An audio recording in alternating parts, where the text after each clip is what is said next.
धर्म निजी विषय है, घर तक सीमित रखिए। धर्म जब सड़क पर उतर जाता है तो बीजेपी को फायदा पहुंचाने लगता है, चाहे जय श्री राम वाला हो चाहे अल्लाह अकबर वाला हो, ये दोनों बीजेपी को फायदा पहुंचाते हैं। एक तरफ का दिखा करके दूसरे तरफ फायदा लेते हैं, और उनका जो उद्वेग है, उनका जो गुस्सा है, हैरत देखिए कि इस सरकार के आने से पहले वो बेचारे हनुमान जी, जिनको दलित बता दिया था, वो बेचारे हनुमान जी इन सत्ताओं के आने से पहले बड़े सीधे साधे टाइप के थे। पुरानी तस्वीरें देखो, ऐसे चरणों में बैठे रहते थे बेचारे, और अब किसी भी फोटो के पीछे तस्वीर देखो गुस्से में रहने लगे हैं। इन सरकारों से पहले राम राम हमारे बड़े सीधे साधे थे, भैया राम राम जी, राम राम सा, राम राम सा। झारखंड में, पश्चिम उत्तर प्रदेश में सब लोग कहते हैं भाई राम राम सा, राम राम सा, बड़े सीधे साधे थे। लेकिन इनकी सरकारों के बाद राम भी गुस्से में रहने लगे, जय श्री राम। मतलब भावनाएं आहत होती हैं केवल हमारी बातों पे, और जो तुम्हारे खुद के भगवानों की ऐसी तैसी मार दे रहे हैं, कहते हैं कि बड़ा शांतिपूर्ण मामला है। अगर शांतिपूर्ण मामला है तो हर 8-10 हाथ में हथियार क्यों हैं? किसको मारने के लिए है?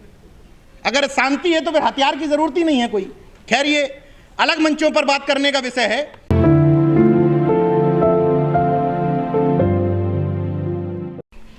कि क्या वजह है कि अरविंद केजरीवाल इस दौर में, जब लोग कह रहे हैं कि बाबा साहब के अनुयायियों की संख्या बढ़ गई है, जब लोग कह रहे हैं कि तार्किक लोग बढ़ गए हैं, विज्ञानवादी लोग बढ़ गए हैं, जब मंचों पर कार्यक्रम ज्यादा होने लगे हैं, ऐसे समय में अरविंद केजरीवाल की हिम्मत कैसे पड़ जाती है कि वो असंवैधानिक बात करे? असंवैधानिक इसलिए क्योंकि देश के संविधान की मूल भावना में ही पंथ निरपेक्ष और सेकुलर स्टेट की अवधारणा है। तो वो अरविंद केजरीवाल अगर कह रहा है कि नोट पर गणेश लक्ष्मी लगने चाहिए तो असंवैधानिक है, किसी धर्म का प्रतीक चिन्ह नहीं हो सकता। लेकिन अगला सवाल यह है कि अरविंद केजरीवाल पर तो सवाल उठा दिया। सवाल यह है कि वो कह कैसे रहा है ये बात। सवाल यह है कि सुधांशु त्रिवेदी की हिम्मत कैसे पड़ गई कि वो कहे कि शिवाजी ने औरंगजेब से 5 बार माफी मांगी थी। परसों का स्टेटमेंट, कैसे हिम्मत पड़ जाती है? कैसे हिम्मत पड़ जाती है भगत सिंह कोश्यारी की ये कहने की कि अब शिवाजी की जरूरत नहीं है, नितिन गडकरी ही अब शिवाजी हैं? क्यों हिम्मत पड़ जाती है? तो 2 तरीके हैं, या तो इनको क्रिटिसाइज करो या उसका कारण ढूंढो। उसकी हिम्मत इसलिए पड़ जाती है क्योंकि उसको पता है कि इस तमाम सारे विपक्ष में स्टालिन को छोड़ करके, स्थापित पार्टियों की बात कर रहा हूं, जो स्थापित नहीं है उनमें तमाम लोगों ने उन सब बातों का विरोध किया, तमाम लोग करते भी हैं। लेकिन स्थापित दलों में जिनके 5 या 6 से ज्यादा विधायक या सांसद हैं, ऐसे स्थापित दलों में पूरे देश में किसी भी नेता की स्टालिन के अलावा हैसियत नहीं है जो इस बात पे सवाल उठा दे कि गणेश लक्ष्मी की बात करना असंवैधानिक है। इसलिए वो लोग खुले मन से ये बात कह देते हैं। तो सिर्फ ये कह देने से कि नीरज भाई धीरे धीरे होगा, धीरे धीरे होगा, मैं सहमत हूं कि धीरे धीरे होगा, बिल्कुल सहमत हूं, लेकिन टोकना पड़ेगा। धीरे धीरे तो होगा लेकिन कचोटना पड़ेगा। किसी को जब तक आपकी बात सुनकर के बुरा नहीं लगेगा तब तक बदलाव नहीं होगा। दूसरे को जब तक संतुष्ट करते रहोगे कि यहां बैठे हुए तमाम सारे लोग मेरी बातों पर ताली बजाएं, तब तक नहीं होगा। सामाजिक न्याय, अंबेडकरवाद और समाजवाद की परिभाषा की बात कही, एकदम ठीक बात है कि इनकी परिभाषाएं और डेफिनेशन तय होनी चाहिए। लेकिन मोटे मोटे तौर पर एक बात से केवल आपसे इत्तेफाक नहीं रखता नागराले साहब से, केवल एक बात से, कि सिंपल इस बात को कह दिया जाए कि ओबीसी समाजवादी हैं और एससी अंबेडकरवादी हैं। केवल इस बात से आपकी व्यक्तिगत तौर पर मैं एग्री नहीं करता, क्योंकि मैं तो ओबीसी हूं, मैं अंबेडकरवादी हूं, और मैं समाजवादी भी हूं, मैं अर्जकवादी भी हूं, मैं तमामवादी हूं। जो ये मतलब क्लियर कट नहीं हो सकता, इसलिए क्योंकि किसको समाजवादी कहोगे आप? समाजवाद की तो पहली अवधारणा यही थी कि माल कमा के नहीं रखना है।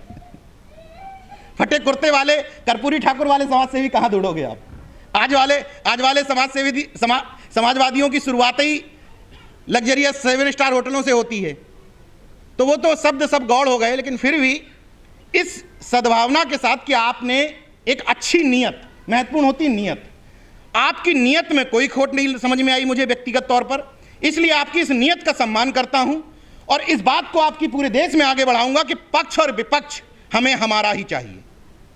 इस बात से सभी लोग सहमत होंगे कि इस तरफ से भी हमारी बात आए और इस तरफ से भी बात आए।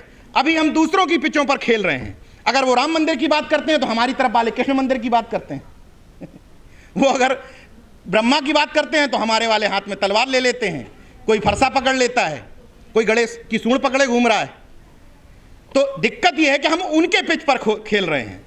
अगर आप क्लियर कट मंडलवाद की पिच पर, आप क्लियर कट सामाजिक न्याय की पिच पर, आप क्लियर कट अंबेडकरवाद की पिच पर खेलने लगिए, ब्राह्मणवाद की चूलें हिल जाएंगी और भरभरा के जो इनका तंत्र है ना, वो भरभरा के गिर जाएगा। एक सवाल पूछना चाहता हूं कि किसी की हैसियत है कि एमके स्टालिन को हराने के लिए तमिलनाडु में जाकर के राम मंदिर की बात करे? हैसियत है किसी की? क्या इन तथाकथित धार्मिक ठेकेदारों की यह हैसियत है कि तमिलनाडु में घुस करके कहें कि हम यहां राम मंदिर बनाएंगे? नहीं हिम्मत है, क्योंकि सामने जो शख्स खड़ा है उसने लकीर खींच दी है कि यहां पेरियार की बात किए बिना काम चल ही नहीं सकता। तो इस लकीर को हमें, अपनी लकीर को लंबा खींचना है, दूसरी लकीर को छोटा नहीं करना है। जैसे एक एग्जाम्पल देता हूं कि माउथ पब्लिसिटी का। मैं जब फ्लाइट में आ रहा था तो मेरे बगल में एक महिला बैठी थी। मैंने जानबूझ के उनको अपनी तरफ कार्ड बढ़ा दिया। मैंने कहा अभी 2 मिनट के इनकी भाषा में समझ में आ जाएगा कि अपने वाले हैं कि दूसरे वाले हैं। 2 मिनट में समझ में आ गया। उनको कार्ड देख के कष्ट हो गया, ये मून तो वही वाले हैं, नागराले वही वाले हैं। तो हमने कहा हम भी वही वाले हैं। तो उसके बाद उन्होंने कहा हमसे, आप जा रहे हैं, आप पत्रकार हैं, आप जरूर वहाँ मुख्यालय देखिएगा नारंगियों का।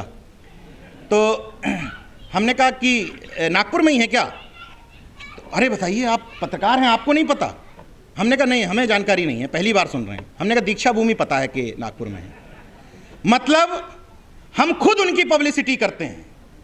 मुझे इस बात की खुशी है, इसमें कोई दो राय नहीं है कि ये मंच मुझे इतना अच्छा लगा। सबके दिल बड़े हैं यहाँ। राहुल भाई ने बोला, दिल बड़ा किया उन्होंने, ये इनकी बात करे, वो उनकी बात करे, यही तो करना है। प्राचा साहब बोल के गए, पासा साहब बोल के गए, तो तुमराम साहब बोल के गए। ये बात सब ने कही कि सब ने अपने अपने बड़े दिल दिखाए और सब ने अपने अपने समाज के नकारेपन पर कुठाराघात किया। यही तो चाहिए हमें। लेकिन हमें यह भी चाहिए कि जब हम भोंपू बने तो हम ये तय करें कि क्या बोलना है, क्या नहीं बोलना है। हमारे 1.5 घंटे के भाषण में उनका प्रचार होना ही नहीं चाहिए वो कितने मजबूत हैं। हम तो ये बताएं कि हम कितने मजबूत हैं, और हम ये बताएं मंचों से कि अभी तो परिंदे शुमार करना है, फिर हम बताएंगे कि किस पे वार करना है। नागराले साहब, अभी तो परिंदे शुमार करना है, फिर हम बताएंगे कि किस पे वार करना है। बड़ा गुरूर है सत्ता वालों तुझे, मगर हम सबको जिद है कि दरिया को पार करना है। 2 मिनट का समय है, 2 मिनट और अपनी बात रख लेता हूं। एक बात और आई कि शाहीन बाग पर हम लड़ाई जीते। एक बात और आई कि किसान आंदोलन में हम लड़ाई जीते। इस दौर में जिस समय कहा जा रहा है कि बीजेपी को एंटी मुस्लिम दिखने से फायदा है, उस समय आप शाहीन बाग की लड़ाई क्यों जीते? यह सवाल होना चाहिए, महत्वपूर्ण सवाल है। क्या सिर्फ इतने दिन का आंदोलन होने की वजह से जीते? अगर बीजेपी वाले चाहते, क्रूर लोग हैं ही हैं, चाहते कब का रौन देते। लेकिन मुझे जो छोटी मोटी समझ है मेरी, मुझसे ज़्यादा समझदारी वाले लोग यहाँ बैठे हुए हैं, जितनी उम्र है लोगों की उतना तो हमारी पत्रकारिता ही नहीं है। लेकिन फिर भी गुस्ताखी कर रहा हूँ भाई, वक्ता बनाया तो कुछ तो हूँ तो गुस्ताखी कर रहा हूँ। तो मेरी मोटी समझ में ये आया कि जब मुस्लिम, समझिएगा, अपने भाइयों से अनुरोध कर रहा हूँ, जब मेरे भाई अपने अधिकार के लिए लड़ते हैं, अपने हक के लिए लड़ते हैं, अपने रोजगार के लिए लड़ते हैं, अपनी शिक्षा के लिए लड़ते हैं, तो संपूर्ण बहुजन का उनको साथ मिलता है और यहीं से सरकार की हालत खराब हो जाती है।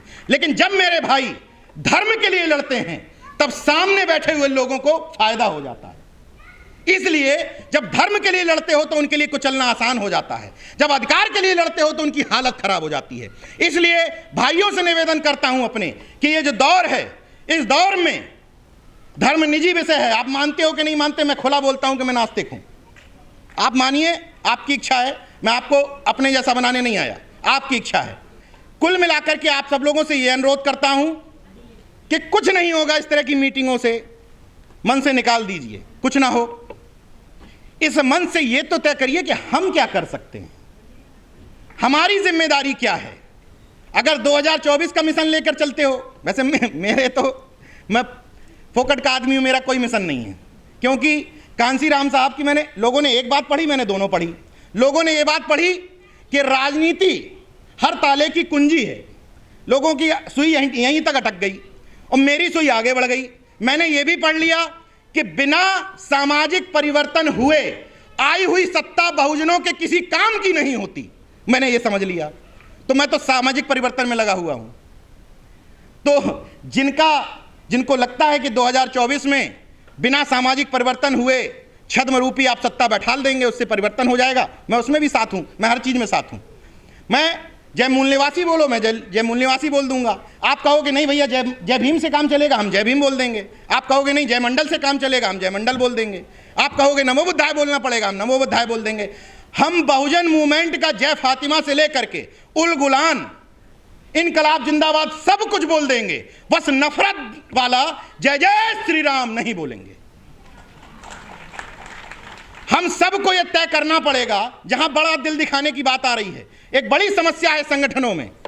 नीरज भाई, ये किए बिना काम नहीं चलेगा, ये किए बिना काम नहीं चलेगा। अरे जो तुम्हें समझ में आ रहा वही कर लो यार। जो किए बिना नहीं चलेगा तो तुम शुरुआत कर दो कि नहीं चलेगा। किसी ने रोका है क्या? किसी ने मना किया है क्या? इसलिए सबको ये वाला दिल बड़ा रखना है कि बहुजन मूवमेंट से जुड़े हुए किसी भी काम में, व्यक्तिगत बात बता रहा हूं कि अगर मुझे व्यक्तिगत किसी से तकलीफ होती है तो मैं उसको साइड में रख देता हूं जब मिशन की बात आती है।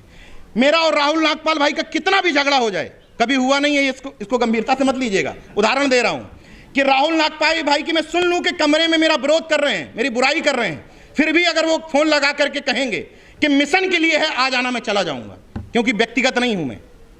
जहां व्यक्तिगत बात होगी सहयोग नहीं करूंगा, लेकिन जहां मिशन की बात होगी वहां चला जाऊंगा। यही हम सबको करना है। छोटी छोटी दिक्कतों को, छोटी छोटी तकलीफों को दिल से निकाल करके बाहर रखो। नाक छोटी कर लो, दिल इतना बड़ा कर लो, परिवर्तन दिख जाएगा।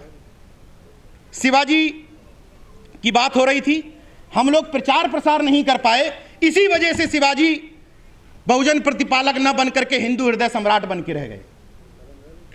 शिवाजी और जीजाबाई छीन लिए गए हमसे।